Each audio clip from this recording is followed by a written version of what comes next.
Welcome to this week's Cattle Call. I'm Susan Littlefield on the Rural Radio Network as we're broadcasting today from the Nebraska State Fair. And how appropriate it's cattle show days here the next couple of days at the State Fair for open class. And just to give you some insight, out of all the barn space that is available to stall an animal, they are completely sold out. There is not a spot for any sort of animal. Beef-wise, if somebody would have wanted to get some late registration, which is good news, shows the excitement that continues to be in this cattle industry. Folks from all over the United States attending. And so, of course, no surprise, they're all coming over to our booth to check on the markets. And unfortunately, not a pretty picture today as Brad Kooima joins us. Brad, of course, is with Kooima Kooima Varilek out of Sioux Center, Iowa. And really, I mean, it is kind of a down day that we're seeing in this bull market. Midweek, as you and I talk, kind of what's your feel for this market trade? Well, thanks for having me on, first of all. Susan, you're just a youngster, but those old folks like me would go, well, yeah, it's fair time. We always break the market at fair time, right? Fair time for some of us, was extended over. I think my county fair was a month ago already, but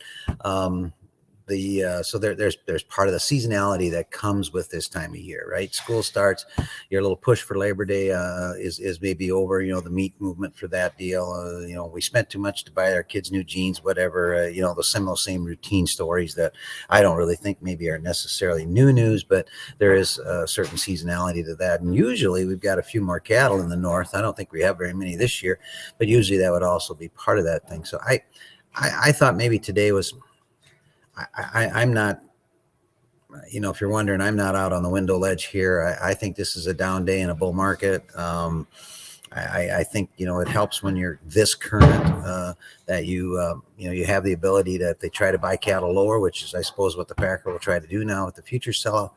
If you're as current as I believe we are, and I believe that very strongly, you can say no to these lower bids. There was a little bit of 186 traded up here in the north yesterday on just a few, which would have been fully steady. I guess the one thing that I think are, among other things, I think there's a couple of things that to me are still tell me that the guts of the market or the fundamentals of the market are still all right. And that would be the grade and the choice select spread, which those two are interconnected. The grade, as I looked at it this week, this just keeps deteriorating, especially in Texas. With the lowest, I don't know, I better not say for sure, but a year or more, the worst grade that I've seen there. And even some stories about maybe having to export some cattle from the north down there to try to improve the grade. Select is a big discount, and that tells you that there's plenty of select, and it also tells you that the demand for the choice is still pretty salty, Susan. So I want to rewind and talk about this grade that you're seeing in Texas. Why is it so bad right now? What are the factors, and do you see, and is it something that they could improve on, or is the north going to have to be the saving grace for cattle in the south? I think there's probably multiple reasons, in my opinion, and not that I want to offend anybody that might be listening in Texas. Who cares, right? One would be the overall quality of the cattle to begin with, right? Number two would be this excessive heat hurts grade, okay? And I think the other thing would be that I think they like the price too, so they're current. So it takes days on feed to create grade. So like us, they're selling cattle very timely, I believe. So I would say that, I know right off the top of my head, those are the three things that I could think of as a reason. None of those are bearish, I think that's still an indication that, maybe in the here and now, because we talked about some other cattlemen today about it, because I know that's kind of my perspective after going through another big blast of heat, having cattle go this week that were 40, 50 pounds less than I thought they were going to be, and stressed because of the heat. You look at that next pin and go like, you know what, get them dead. Get them out of here. They're not going to recover from this stuff. So there might be some in the here and now of a reason for softness, just because we might be a little easier seller than we might have been otherwise that way. So, but even that should hopefully be short-lived. It means if we sell them now, there's less cattle tomorrow, right? So to answer your question, I would try that. Yeah. All right. So we know that we're not timely when it comes to weight delivery numbers from the USDA. So the numbers that you're seeing now are from 2 weeks ago when we were dealing with some heat up here in the north. We've got another set of heat coming in this weekend. What are you seeing when it comes to these cattle in the north? Are we going to lose to that quality as well? I don't know how it can be any other way. Even cattle that I feed in the absolute Cadillac best environment, like in a monoslope, for instance, and monoslope with fans on it and everything. When you sustain that kind of heat and humidity for those many days in a row, it's just consumption goes to nothing, and they get tissue shrink. They're hurt, and I would say that in my experience, you don't get that back either. And so that's why I think people are going to maybe be a little more willing sellers. I I hope that this round of heat doesn't last as long as advertised, but it seems like they never seem to get that part wrong, right? So one thing on the a thing I haven't brought up would be the kill.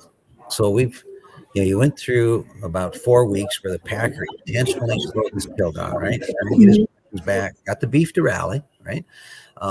And try to back up some cattle, I would suppose, but I don't think there's enough to do that. But we've got 125,000 3 days in a row now, which is kind of running capacity. That's about as much as we can do realistically. Even have one packer that added a Saturday. So it looks like, the Packers got meat sold, and or he likes the margins here that he's making money. Either way, I think that's a little bit of a constructive deal too. But yeah, all of that, and we're still down $1.50 today, right? So I think we got off on the wrong foot a little bit this morning with those 10 deliveries. That kind of spooked the August cattle longs, I think, too. That's probably what got us started in the wrong direction. So how far out are the Packers bought at this point? Well, if you believe everything they say, which I wouldn't, but if you believe everything they say, some of them as much as a month. I don't think that that's the majority of the outfit. And I think, sometimes be a little careful exactly how you interpret some of that news, because if you're a packer and you're bought out front, what does that mean? Does that mean that you think you're going to be able to buy them lower in a month? Or does that mean that you're afraid you're going to have to pay more in a month? I suggest that would be the latter. Typically, for me at least, when a packer's long bought, that typically is a situation where they're worried about being able to procure their cattle, and they want to make sure they've got enough around them. So it is a little frustrating, though, when you call that same number. Yeah, no, we don't need any. Very frustrating. But I think that at least in the north, the market's diverse enough with packers that I think you'll have people in the mix here every week here from now on. All right, let's talk some algorithms. I know you kind of like looking at all those crazy things. What's your thoughts? To me, I thank goodness this isn't called hog call, because the hog market is every market's difficult to predict, to analyze. The hogs take the cake. Okay, I mean, you can change one of the primal cuts $50 on one day. Did you happen to see that last week on pork bellies? Lost $53 one day, supposedly. Anyway, but to your point, there's a couple of algorithms which sound crazy to me, but they actually like to trade cattle hog spreads and relationships that way. And I think there was some of that went on today, because if you hadn't got a hog quote, and why would you want to? Hogs were over $2 higher, and cattle correspondingly sharply lower. So it looked like there was a big plow ahead into buying hogs. So, I don't know, from a cattle guy standpoint, hopefully that dog doesn't hunt very long, I hope, but that was part of it today, I think. All right, one final question for you, and this one actually came from somebody that was here at the Nebraska State Fair. They're wondering, what are your thoughts market-wise post Labor Day? As we start to see the cooler temperatures, is there the opportunity for this market to kind of swing back around and see some positives moving into the hearts of September? I think yes. Short answer. I hope you're probably hoping for a little more than that out of me, right? To me, this thing that still is this different about my backyard is that I think that the market still underestimates that. I keep hearing this, well, we got all these calves we got to sell yet. We got all these calves we got to get through yet, because the north is seasonal, right? We either buy yearlings or calves, and there's hardly any yearlings anymore, so we're going to buy calves. We got pulled ahead already in the wintertime when the winter was a wreck. And then the market got pretty good, and the feed was high. So we couldn't wait to sell cattle. I mean, the difference between being pulled forward 30 days, or like most times we would be here, we'd be 30 days behind. Think about that. Think about what 60 days that is. 2 months out of 12. Do the math, 12, 15%. That's what that changes supply. So I still think as you move out of this, maybe a little break in the beef after Labor Day, almost always do, but so what? Last time I checked, it didn't matter what beef was worth based on what they paid us for cattle. You remember COVID at 460? Yeah, I do, when the beef was. So I think let's stay current, guys. I think we got leverage moving into the fall. The one thing that I think that is going to be real critical to watch is if we get to the point where the feedlot says, I don't know, gosh, Susan, these feeder cattle are awfully high to buy, and they are, and it doesn't cost me $1.85 to put gain on. Now we're all of a sudden confident it's going to stay good forever, right? And then they start to feed cattle. That's what part of that was the thing in 2015. We're a long ways from that, but I that's the thing that the fundamental thing that I'll probably try to be sensitive to moving forward. But we're in pretty good hands here. Let's just stay nice and current, so we got leverage, so we can say no to these lower bids. All right, all you got to do is throw a few more steaks on the grill at Labor Day, huh, Brad? Well, that's the thing that's different since COVID.